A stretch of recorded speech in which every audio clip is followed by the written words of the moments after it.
अध्याय 7 हाशियाकरण की समझ। हाशियाकरण कॉपियों के पन्नों पे बाईं ओर खाली जगह होती है जहां आमतौर पर लिखा नहीं जाता है। उसे पन्ने का हसिया कहा जाता है।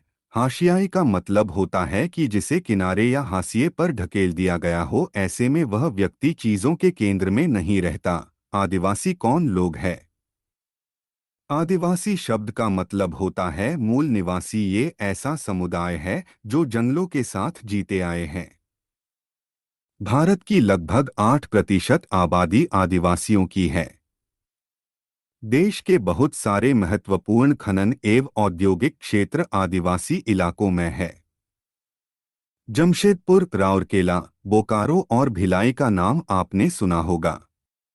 भारत में 500 से ज्यादा तरह के आदिवासी समूह है। छत्तीसगढ़, झारखंड, मध्य प्रदेश, उड़ीसा, असम, मणिपुर, मेघालय, मिजोरम, नागालैंड एवं त्रिपुरा आदि राज्यों में आदिवासियों की संख्या काफी ज्यादा है। जनजातीय धर्म। आदिवासियों के बहुत सारे जनजातीय धर्म होते हैं। उनके धर्म इस्लाम, हिंदू, ईसाई आदि। वे अक्सर अपने पुरखों की, गांव और प्रकृति की उपासना करती हैं। प्रकृति से जुड़ी आत्माओं में पर्वत, नदी, पशु आदि की आत्माएं हैं। भाषाएं। आदिवासियों की अपनी भाषाएं रही है। उनमें से ज्यादातर संस्कृत से बिल्कुल अलग और संभवत उतनी ही पुरानी हैं। इनमें संथाली बोलने वाली की संख्या सबसे अधिक है। आदिवासी और प्रचलित छवियां। हमारे देश में आदिवासियों को एक खास तरह से पेश किया जाता रहा है। स्कूल के उत्सवों, सरकारी कार्यक्रमों या किताबों व फिल्मों में उन्हें सदा एक रूप में पेश में ही किया जाता है। वे रंग बिरंगे कपड़े पहने, सिर पर मुकुट लगाए और हमेशा नाचते गाते दिखाई देते हैं। खास समुदायों को बनी बनाई छवियों में देखते चले जाने की वजह से इस तरह के समुदायों के साथ अक्सर कितना भेदभाव होने लगता है। आदिवासी और विकास। 19वीं सदी के आखिर तक हमारे देश का बड़ा हिस्सा जंगलों से ढका हुआ था। इन विशाल भूखंडों का आदिवासियों के पास जबरदस्त ज्ञान था। सारे वन संसाधनों के लिए आदिवासियों पर निर्भर रहते थे।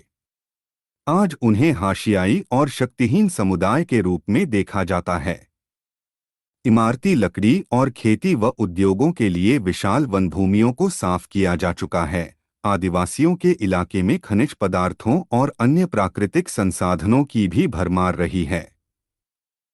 इसलिए इन जमीनों को खनन और अन्य विशाल औद्योगिक परियोजनाओं के लिए बार बार छीना गया है। सरकारी आंकड़ों से पता चलता है कि खनन परियोजनाओं के कारण विस्थापित होने वालों में 50% से ज्यादा केवल आदिवासी रहे हैं। भारत में 54 राष्ट्रीय पार्क और 372 वन्य जीव अभयारण्य हैं।